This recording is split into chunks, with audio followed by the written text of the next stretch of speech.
Hello student. अभी हाल ही में CBSE term 2 का एग्ज़ामिनेशन कंप्लीट हुआ है, क्लास 12 अकाउंटेंसी 2022 का।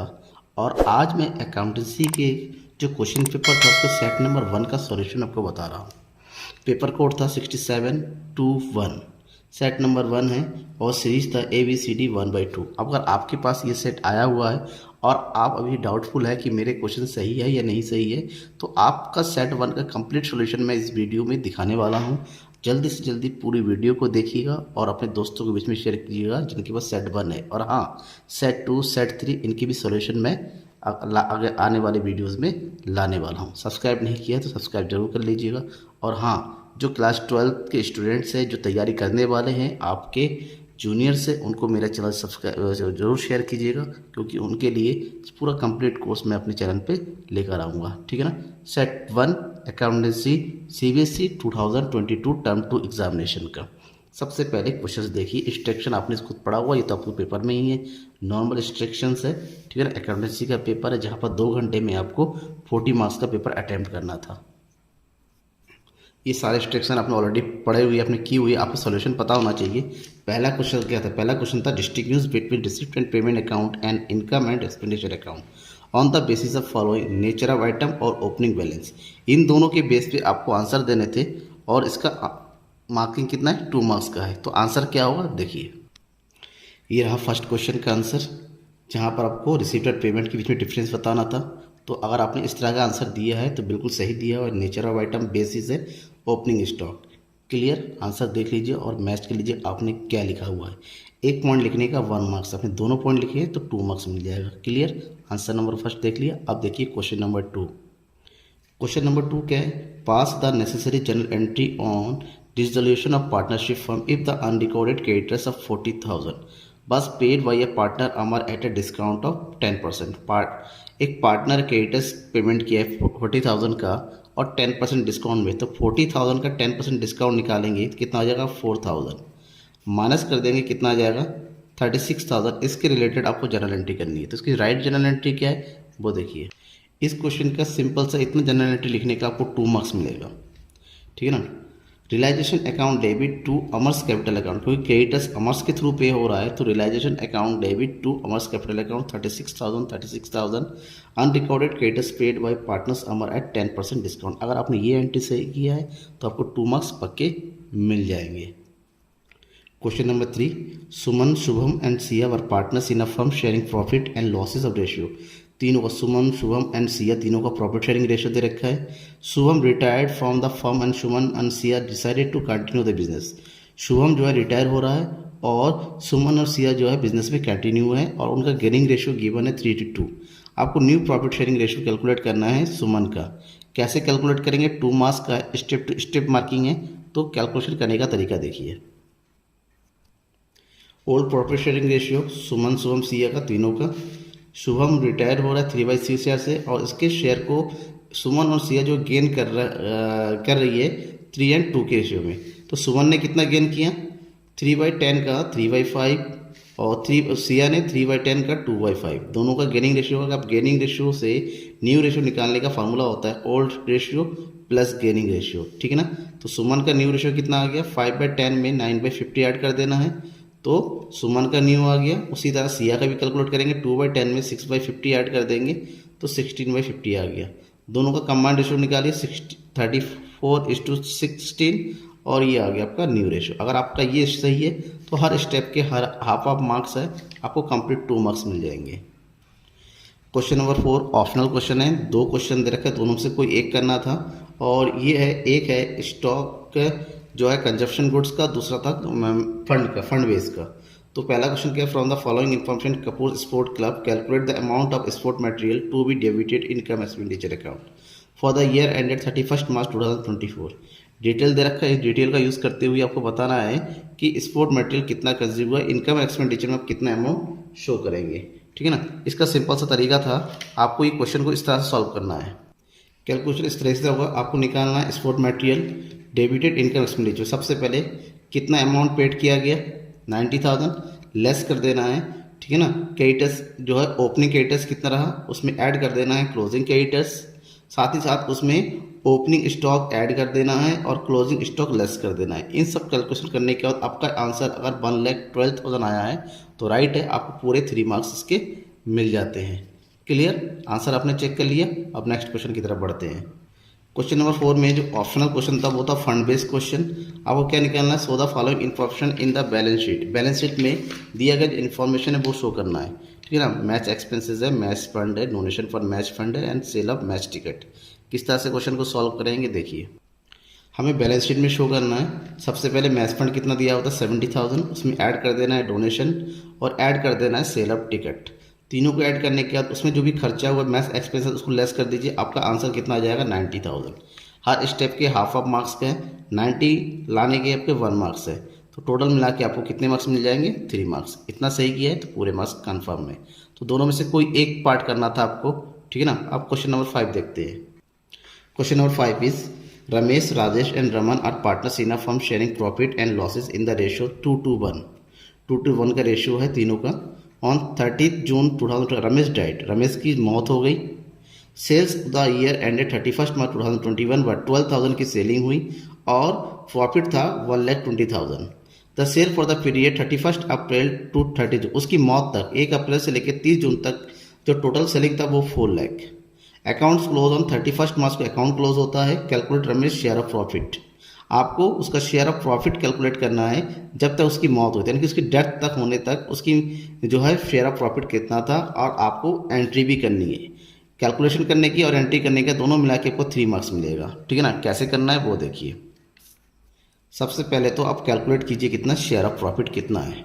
सेल्स था लास्ट ईयर का 12 लाख और लास्ट ईयर का प्रॉफिट इतना है और 3 महीने का सेलिंग इतना है। इसी बेसिस पे हमें क्या निकालना है, 3 महीने का प्रॉफिट कितना होगा। सबसे पहले हम प्रॉफिट का शेयर कैलकुलेट करेंगे, सॉरी परसेंटेज कैलकुलेट करेंगे। तो 12 लाख का 120 तो कैलकुलेट करते हैं तो कितना आ गया 10% का प्रॉफिट। अब 4 लाख का सेल हुआ है तो 4 लाख का 10% निकालेंगे 40,000 का प्रॉफिट, यानी कि 3 महीने का प्रॉफिट 40,000 में। उसमें से रमेश का शेयर कैलकुलेट कीजिए, 40 का रमेश का शेयर है 2/5 दैट मीन 16,000। अब इसकी एंट्री करनी है और इसकी एंट्री कुछ इस तरह से होनी है। Profit and suspense account, debit to Ramesh capital account. जो पार्टनर की डेथ होती है उसका share of profit suspense account में डेबिट करते हैं और उसको ट्रांसफर करते हैं उसके कैपिटल अकाउंट में। दैट मीन 16,000 का शेयर आया था तो एंट्री हो गया profit and loss suspense account debit to Ramesh capital account. Narration लिखना जरूरी होता है। Ramesh share of profit till death is death transfer to his capital account. Next question number 6, ये भी 3 मार्क्स का है, ऑप्शन में आया था।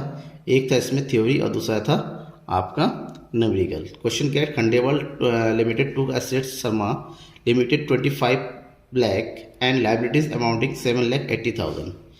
खंडेवाल ने जो है शर्मा लिमिटेड से उसका बिजनेस एसेट्स परचेज किया, 25 लाख के एसेट्स हुआ, लाइबिलिटी है 7,80,000 for a purchase consideration of 27 lakh. 27 lakh का परचेज कंसिडरेशन हुआ और पेमेंट के तरीके से शर्मा लिमिटेड को उसने क्या किया, made by issuing 10% debenture 10 each eight a discount. Discount पे 10 रुपीज़ के हिसाब से 100 रुपीज़ के हिसाब से 10% डिबेंचर जो है इशू किया। आपको करना है जनरल एंट्री, ये परचेस कंसिडरेशन है अदर देन कैश वाला। तो सबसे पहले आप नंबर ऑफ डिबेंचर कैलकुलेट कीजिए, नहीं भी करते कोई दिक्कत नहीं, बट इसकी एंट्री कैसे होगी वो देखिए। इस क्वेश्चन में 2 जनरल एंट्री होगी। सबसे पहले बिजनेस परचेस करने के लिए assets account debit to sundry liabilities और पेमेंट कितना हो रहा है 27 लाख का। अब अगर लाइबिलिटी क्रेडिट साइड ज़्यादा है और एसेट साइड कम है, उनका जो डिफरेंस होता है वो चला जाता है गुडविल अकाउंट में। तो 9,80,000 का गुडविल कैलकुलेट हुआ, इसका मिलेगा आपको 1.5 मार्क्स, ठीक है ना। अब उसके बाद सेकेंड एंट्री आपको क्या करनी है, सेकेंड एंट्री डिवेंचर इशू करने की है। डिवेंचर इशू 27 लाख का होगा, क्योंकि यहाँ पर डिस्काउंट मिल रहा है 10% का, तो 27 लाख का हो गया तो 30,000 डिवेंचर्स हो गए। 30 मल्टीप्लाई बाय 9, क्योंकि 100 रुपये का 10% डिस्काउंट देंगे तो एक डिवेंचर की कीमत कितनी हो जाएगी 90 रुपीज़। तो 30,000 मल्टीप्लाई बाय 10 डिस्काउंट हो गया 3 लाख, टोटल अमाउंट कितना हो गया 3 लाख। तो एंट्री क्या हुई, Sharma limited account debit loss on discount, loss और या फिर डिस्काउंट दोनों से कोई भी सकते, discount on issue of debenture 3 lakh to 10% debentures account 3 lakh. अगर ये एंट्री आपने की है तो आपको पूरे कंप्लीट मार्क्स मिल जाएंगे। क्लियर। अब इसी के ऑप्शन था theory, explain the meaning of issue of debenture as collateral security with the help of an example. Example लेते हुए आपको कोलेटरल सिक्योरिटी के बारे में एक्सप्लेन करना है। राइट आंसर आप क्या लिख सकते हैं, इस तरीके से देखिए। Answer: explain the meaning of issue of debenture as collateral security. Collateral security may be defined as a secondary security beside the primary security. When the company obtain loans from a bank or any other financial institution, collateral security is to be realized only when the loan amount is not fully recovered from the sale proceeds, the primary security. ये model answer है, मैं आपको बता रहा हूँ। आप इसी तरह के आंसर जो आपने लर्न किया बुक से या अपने माइंड से लिख सकते हैं। साथ ही साथ आपको एक एग्जांपल भी देना है। ये मीनिंग और एग्जांपल के आपको 3 मार्क्स मिलेंगे, ठीक है ना। अब क्वेश्चन नंबर 7। क्वेश्चन नंबर 7 कुछ इस तरह से है। A and B are partners sharing profit losses equally. On 31st March 2021 they decide to dissolve their partner. Dissolution वाले चैप्टर से है, डिसोल्यूशन ऑफ पार्टनरशिप, जहाँ पर आपको बैलेंस शीट गिवन है और साथ ही साथ कुछ अदर इन्फॉर्मेशन भी है। इन्फॉर्मेशन में क्या है? The assets are realise liabilities as the paid under. ये रियलाइजेशन दे रखा है। Creditors were paid 20%, furniture taken over by A 1,80,000, plant machinery was sold 80,000, B2 को ओवर स्टॉक 1,80,000। आपको realisation account prepare, only realisation account ही बनाना है और इसका करने के आपको 5 मार्क्स। बिल्कुल सिंपल क्वेश्चन था, बिल्कुल इजी क्वेश्चन था और मैक्सिमम स्टूडेंट ने अटेंड भी किया है और आपको 5 मार्क्स पूरे भी मिल जाने हैं, ठीक है ना। ऑप्शन में है दूसरा क्वेश्चन जो है अगला बताऊंगा, पहले ये वाला ऑप्शन देख लेते हैं किस तरह से होगा। क्वेश्चन नंबर 7 में रियलाइजेशन अकाउंट कुछ ऐसे बनेगा। सबसे पहले जितने भी एसेट्स थे उसको डेबिट साइड में ट्रांसफर करना है, लायबिलिटी को क्रेडिट साइड में ट्रांसफर। ये ट्रांसफर करने की एंट्री और एसेट्स और लायबिलिटी को ट्रांसफर करने के हाफ ऑफ मार्क्स है। उसके बाद एसेट्स को रियलाइज करेंगे और लायबिलिटीज को पेड करेंगे। पेड करने में क्रेडिटर्स पे किया 2,40,000 में, ठीक है ना। और मिसिस ए का लोन ए ने पे किया 70,000 का और 20 कैपिटल अकाउंट में उसने रियलाइजेशन एक्सपेंसेस पे किया है तो उसके अकाउंट में डाल दिया। और इधर ए ने टुक ओवर किया फर्नीचर 1,80,000 में, ठीक है ना। अब प्लांट और मशीनरी को सेल रियलाइज किया 80,000 में और बी ने टुक ओवर किया स्टॉक 1,80,000 में। इतना करने के बाद दोनों साइड को प्लस माइनस करेंगे तो हम ये देख रहे हैं कि क्रेडिट साइड कम है, डेबिट साइड ज़्यादा है, दैट मीन्स लॉस होता है। तो लॉस हो रहा है 60,000 का और ए और बी में इसको इक्वली बांट दे रहा है 30,000। तो केवल इतना सा क्वेश्चन करने के आपको कितने मार्क्स मिलेंगे? 5 मार्क्स।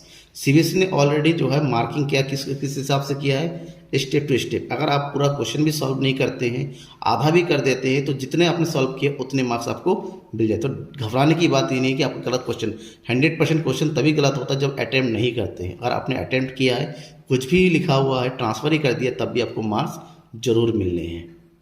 क्वेश्चन नंबर 7 का जो बी पार्ट है वो है रिटायरमेंट से। Vidit, Vinay and Siya were partners in from 31st March 2021 their balance sheet as was given. Balance sheet given है, ठीक है ना। ये पूरा देखिए अमाउंट इस तरह आपने ऑलरेडी पढ़ लिया होगा और नीचे एडजस्टमेंट गिवन है और आपको रिवोल्यूशन अकाउंट और विनय का कैपिटल अकाउंट प्रिपेयर करना है। एडजस्टमेंट खुद देख लीजिए और किस तरह से कैलकुलेट करेंगे, ठीक है ना। खाली विनय का कैपिटल अकाउंट, सारे का कुछ स्टूडेंट ने सारे पार्टनर्स के कैपिटल अकाउंट बनाया, ऐसा नहीं है। आपको केवल विनय का ही कैपिटल बनाना है और रिवोल्यूशन अकाउंट प्रिपेयर करना है, ठीक है ना। जहाँ पर स्टॉक रिड्यूस हो रहा है, plant and machinery value 80,000, plant and machinery की वैल्यू जो है बढ़ रहा है, ठीक है ना। Creditors not likely to claim, तो इसको क्रेडिट साइड में ट्रांसफर करेंगे। Debtors to be value 30,000, debtors की वैल्यू घट रहा है, तो जो चीज हो रहा है उसको रिवोल्यूशन अकाउंट में ट्रांसफर करेंगे। कैसे करेंगे? देखिए, स्टॉक कम हो रहा है 10,000 से, डेप्टर्स कम हो रहा है 4,000 से, एसेट्स कम होता है तो डेबिट साइड में, एसेट्स बढ़ता है तो क्रेडिट साइड में, और क्रेडिटर्स को पेमेंट नहीं करना है तो ये बच रहा है पैसा तो इसको क्रेडिट साइड में, ठीक है ना। अब ये देखिए आपका क्रेडिट साइड ज़्यादा है और डेबिट साइड कम है तो प्रॉफिट हो गया 4,500 को तीनों पार्टनरों में इक्वली बांट देना है। क्यों? क्योंकि क्वेश्चन में दे रहा है इक्वली, कुछ नहीं दे रखा होता इक्वली, और क्वेश्चन में ऑलरेडी दिया है तो इक्वली बांट देंगे। अब इसको अकाउंट को ट्रांसफर करना है किसमें? विनय कैपिटल अकाउंट में। केवल विनय का शेयर लेंगे। विनय का कैपिटल है 16,000, रिवोल्यूशन अकाउंट का प्रॉफिट हो गया 1,500, साथ ही साथ जनरल रिजर्व में उसका पार्ट है 6,000 और तीनों का टोटल कर देंगे 23,500, उसको ट्रांसफ़र कर देंगे विनय लोन अकाउंट। आपको केवल थोड़ा सा इतना सा करने के 5 मार्क्स मिल जाने हैं। सबसे इम्पॉर्टेंट, मैं लगातार अपने स्टूडेंट को बोलता हूँ कि बेटा कुछ भी करो, condition of reduction of debenture जरूर पढ़ के जाना, एग्जाम में जरूर आता है। देखिए 5 मार्क्स के 5 कंडीशन आ गए हैं आपके, जिन्होंने किया है पूरे मार्क्स मिल जाएंगे, लेकिन कुछ स्टूडेंट ने पढ़ा नहीं है, ध्यान नहीं दिया है। अगर एक भी अटेंड किया है, एक एंट्रीज में एक कंडीशन आपको 1-1 मार्क्स का, के लिए जनरल एंट्री करनी है, एक आधे मार्क्स की, क्योंकि एक कंडीशन में 2 एंट्री होती है, ठीक है ना। हर एक कंडीशन में एंट्री कैसे करनी है आपको? सबसे पहले है issued 7,500 10% debenture of 100 each, discount 10,000 redeemable at premium, premium भी है डिस्काउंट भी है, तो इसकी एंट्री कैसे करनी है, ठीक है ना। हर एक क्वेश्चन की एंट्री मैं बताता हूँ। क्वेश्चन नंबर 8 में केस 1 की एंट्री होनी है क्योंकि डिस्काउंट में है। तो बैंक अकाउंट डेबिट 7, डिस्काउंट होता है 10% का, तो 7,500 का 10% माइनस कर देंगे तो 7,040 हो जाएगा। तो एंट्री क्या करेंगे, bank account debit to debentures application and allotment account, पहले एंट्री। और उसकी दूसरी एंट्री होती है debenture application allotment account 7,400 plus जो डिस्काउंट है, ठीक है ना, प्लस जो प्रीमियम और रिडक्शन है 37,500 और उधर 7,040, दोनों को ऐड कर देंगे तो आ जाएगा 47,500। ये एंट्री जिन्होंने ये एंट्री की है बिल्कुल सही होगा। सेकेंड केस में एंट्री क्या होगी, bank account debit to debenture account 5,050, क्यों, क्योंकि यहाँ पर जो है प्रीमियम और रिडक्शन भी है और सिक्योरिटी प्रीमियम भी है, यानी कि इशू का भी प्रीमियम है रिडक्शन का भी प्रीमियम है। तो इशू का प्रीमियम जो होता है ऐड हो जाता है और रिडक्शन का प्रीमियम लॉस में चला जाता है। तो डिवेंचर एप्लीकेशन अकाउंट अलॉटमेंट जो प्रीमियम जो है रिडक्शन पे जा रहा है उसको हम लॉस में भी ट्रांसफर कर देंगे, loss on issue of debenture to 10% debenture, security premium और रिडक्शन प्रीमियम, ठीक है ना। ये वाली एंट्री हमें कर देनी है। केस नंबर क्या है, 1,000 डिवेंचर इशू किया है, 10 rupees is at par redeemable at par, जितने भी इशू किया उतने भी रिडक्शन करना है। तो सिंपल एंट्री है 1,000 डिवेंचर है तो 1 lakh, bank account debit to debenture application allotment account 1 lakh और 1 लाख ही उसका ट्रांसफर हो जाएगा, no less no profit. Debenture application account debit to 9% debenture account, simple हो गया। Case number 4, issued 2 lakh 9% debenture of 100 each at a discount, discount पे issue हुआ और रिडक्शन जो हुआ एट पार हुआ, ठीक है ना। ऑलरेडी जब पैसा इशू होता है तो उसको डिस्काउंट में डालते हैं। एंट्री क्या करेंगे, बैंक अकाउंट डेबिट 1,80,000, ठीक है ना, क्यों, क्योंकि हमारा 10% का डिस्काउंट है तो 2 लाख का 10% माइनस कर देंगे 20,000 तो 1,80,000 बैंक में आएगा। ट्रांसफर जब करेंगे डिवेंचर एप्लीकेशन अलॉटमेंट अकाउंट 1,80,000, 20,000 का जो डिस्काउंट है उसको discount on issue of debenture में डाल देंगे टू 9% डिवेंचर अकाउंट। ये केस नंबर 4 है। केस नंबर 5 क्या कर रहा है, issued 5,000 debenture of 100 each at 20% redeemable at par, 20% premium redeemable at par, premium पे इशू हो गया और पार पे वापस हो रहा है, यानी कि सिक्योरिटी प्रीमियम आ रहा है बस। तो सिक्योरिटी प्रीमियम की एंट्री क्या होगी, बैंक अकाउंट डेबिट 6 लाख, ठीक है ना, 5 लाख था और 20% का क्या है यहाँ पर प्रीमियम है, तो 5 लाख का 20% 1 लाख हो जाएगा तो 1 लाख ऐड हो जाएगा, तो 6 lakh bank account debit to debenture account. Next debenture application account debit to debenture account 5 lakh to ये हो जाएगा सिक्योरिटी प्रीमियम, ठीक है ना, सिक्योरिटी प्रीमियम अकाउंट 1 लाख। ये एंट्री आपने करनी है। Question number 9, from the following receipt payment, receipt payment है एनपीओ का क्वेश्चन है और 2022-23 में एनपीओ तो हटा ही दिया गया है, तो नेक्स्ट ईयर से जो है ये क्वेश्चन आपको नहीं मिलने वाला है। तो क्वेश्चन क्या था, इसमें आपको इनकम और एक्सपेंडिचर प्रिपेयर करना है 5 मार्क्स का। आपके सामने रिसीडेंट पेमेंट दे रखा है, कुछ एडिशनल इन्फॉर्मेशन भी गिवन है, ठीक है, और इन एडिशनल इन्फॉर्मेशन का यूज़ करते हुए आपको क्या करना है, इनकम और एक्सपेंडिचर। बिल्कुल छोटा सा क्वेश्चन था आपका, सिंपल सा क्वेश्चन था और इसमें केवल इनकम एक्सपेंडिचर प्रिपेयर करना है। कैसे करेंगे वो देखिए, ये है इनकम एंड एक्सपेंडिचर। हॉनरियम है 2,000, रिपेयर हो गया 1,000, सैलरी 30,000, आउटस्टैंडिंग सैलरी था ऐड कर दीजिए, सनरी एक्सपेंसेस, ठीक है ना, और ये हो गया सब्सक्रिप्शन 32,000 था, करंट ईयर का आउटस्टैंडिंग है 1,900 ऐड कर देना है, प्रीवियस ईयर का आउटस्टैंडिंग है 900 लेस कर देना है, इनका टोटल आएगा 35,000, ठीक है ना। ये 1 मार्क्स का हो गया। न्यूज़पेपर सेल किया 700 और इंटरेस्ट ऑन इन्वेस्टमेंट है 2,800। अब इन दोनों साइड का टोटल करेंगे तो क्रेडिट साइड ज़्यादा आ रहा है, डेबिट साइड कम हो रहा है, तो क्रेडिट साइड ज़्यादा होने से सरप्लस होता है, तो excess of income over expenditure surplus amount कितना आया 19,500। अकाउंट कंप्लीट हो गया। इस पूरे अकाउंट का आपको 5 मार्क्स मिल जाता है। ये आपका पार्ट ए हो गया। अब शुरू करते हैं पार्ट बी। पार्ट में पहला क्वेश्चन जो है थ्योरी का है, state with reason whether reduction of debenture would result in flow outflow no flow in of cash while preparing cash flow statement. आपको बताना है कि डिवेंचर का रिडक्शन जो है इनफ्लो है आउटफ्लो है या कोई फ्लो नहीं होता है, विद रीजन बताना है कैश फ्लो के अकॉर्डिंग, ठीक है ना। तो आपका आंसर क्या होगा, आपका आंसर होगा reduction of debenture would result in outflow. ये आउटफ्लो होता है, क्यों, क्योंकि पैसे वापस कर रहे हैं, पैसा हमसे जा रहा है, ठीक है ना। क्यों? It involves use of cash. क्यों? क्योंकि हमने कैश को पेमेंट किया, इसलिए ये आउटफ्लो होगा। ठीक है ना। ये 2 लाइन लिखने के आपको 2 मार्क्स है। क्वेश्चन नंबर 11 बहुत ही ज़्यादा इजी क्वेश्चन, कॉम्परेटिव स्टेटमेंट में तैयार करना है और केवल 2 ही आइटम दे रखा प्लस टैक्स। ठीक है ना। तो सिंपल सा क्वेश्चन को सॉल्व करना है और सॉल्व करने का तरीका भी बिल्कुल सिंपल था। कैसे करेंगे? यहाँ पर ऑप्शनल था, या फिर आप कंपैरेटिव स्टेटमेंट ये वाला बनाइए, या फिर आपको बैलेंस शीट का बनाना है। तो सबसे पहला ऑप्शन देख लेते हैं। पहला ऑप्शन कुछ इस तरह से तैयार करना था आपको, कंपैरेटिव स्टेटमेंट। ठीक है ना। प्रीवियस ईयर, ये हो गया करंट ईयर। तो revenue from operation 10 lakh, 15 lakh, 5000 बढ़ गया है, चेंज 15%। एक्सपेंस लेस कर देना है 15%। इन दोनों का डिफरेंस यहाँ निकालेंगे और उसका परसेंटेज यहाँ करना, बस यही करना, बाकी तो दिया ही है। ठीक है ना। 10 में से 2 लाख गया, revenue minus expenses that is profit before tax 8 lakh, और 8 लाख इधर आ गया, 12 लाख ये आ गया, प्रॉफिट बिफोर टैक्स 4 लाख। तो 4 लाख को कन्वर्ट कीजिए परसेंटेज में, ये हो गया 15,000। परसेंटेज में कैसे करते हैं? Absolute change multiply by 100 divided by base previous year. ठीक है। 30% का टैक्स था, दोनों में से 30% लेस कर दीजिए, तो यहाँ पर भी टैक्स बढ़ रहा है 50%।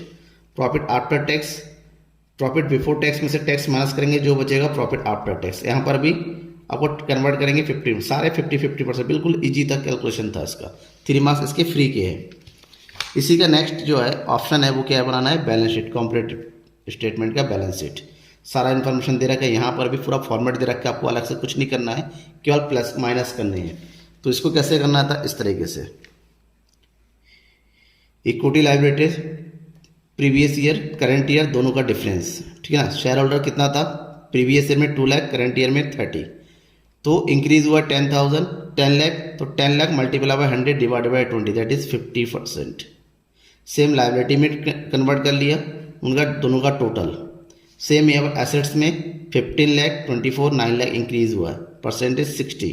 ध्यान में रखना है इनका परसेंटेज का टोटल, इनके परसेंटेज का टोटल, दोनों क्या होना चाहिए? सेम होना चाहिए। ठीक है। समझ में आ गया आपको? ये ध्यान में रखिएगा। ठीक है। तो 11 lakh multiply by 100 divided by 25, तो कितना हो गया? 44।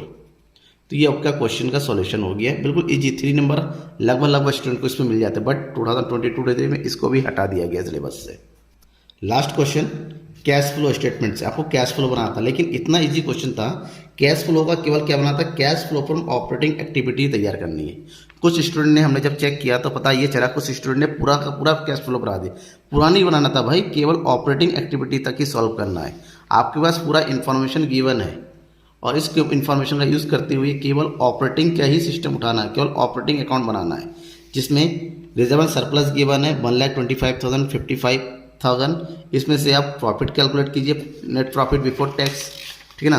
कुछ एडजस्टमेंट दे रखा है, क्या एडजस्टमेंट में आपको नोट ऑफ अकाउंट दे रखा है और नीचे टैक्स पेड दे रखा है। ठीक है। इसका मतलब आपको प्रोविजन फॉर टैक्स अकाउंट बनाना पड़ेगा। तो इस क्वेश्चन को कैसे सॉल्व करना था वो आपको मैं बता देता हूँ। ये है सॉल्यूशन इस क्वेश्चन का। सबसे पहले आपको निकालना है नेट प्रॉफिट बिफोर टैक्स, और इसके लिए 80,000 का आना है। कैसे आएगा उसके लिए क्वेश्चन है, नेट प्रॉफिट है 70,000, सरप्लस का डिफरेंस और उसमें प्रोविजन फॉर टैक्स ऐड कर देना है, टोटल आ गया 80,000। इस 80,000 को उठा के लिखना है यहाँ पर, इसमें से ऐड कर देना है non cash non operating expenses, जिसमें आ गया था केवल डेप्रिसिएशन, तो हो गया 1,05,000। अब इसमें क्या करना है? वर्किंग कैपिटल चेंजेस इंक्लूड करना है, जिसमें डिक्रीज इन करेंट एसेट्स और increase in current liability. Inventory assets है जिसमें डिक्रीज हो रहा था, 11,000 का ऐड कर देंगे। उसके बाद लेस कर देना है इंक्रीज इन करेंट एसेट्स और decrease in current liability. Trade receivable आपका इंक्रीज हो रहा है तो लेस कर देंगे, ट्रेड पेबल आपका डिक्रीज हो रहा है, लेस कर देंगे। तो इन तीनों का कैलकुलेशन करेंगे तो हमारे पास कितना कैश आ रहा है? 80,500। 80,500 में जो टैक्स पेड है लेस कर दीजिए, तो नेट आंसर आपका आ जाएगा 74,000। अब इतना करने के लिए आपको प्रोविजन फॉर टैक्स अकाउंट बनाना था, जिसमें बैलेंस BD 5,500 और बैलेंस CD दे रखा है। टैक्स पेड गिवन है, तो statement of profit and loss 10,000। ये 10,000 आपका कहाँ जा रहा है? यहाँ पर। ये अकाउंट बनाने का आपका 1 मार्क्स है और इसको कैलकुलेशन करने के आपके 1 मार्क्स है, बाकी ऊपर हाफ ऑफ मार्क्स है। ठीक है ना, कंप्लीट। तो इतना अच्छा पेपर था, आपके 40 ऊपर 14 आने थे और बहुत ही बच्चों ने अच्छा रिजल्ट भी किया है। 4240, 4240, 30+ बहुत सारे स्टूडेंट के आ रहे हैं। जितना भी मैंने एनालाइज किया है, जितना मैंने सुना है, टीचर से बात किया है, बहुत अच्छा रिजल्ट है। जिन्होंने पढ़ा है अच्छा रिजल्ट किया है, जिन्होंने नहीं पढ़ा है वो लगभग लगभग, लेकिन कुछ बच्चे ऐसे भी जिन्होंने बिल्कुल नहीं, उसके लिए कोई इलाज नहीं है, ठीक है ना। अब जिनका सेट 2 है, जिनका सेट 3 है, मैं उसके लिए मैं नेक्स्ट वीडियो में सॉल्यूशन लेके आऊँगा। Thank you.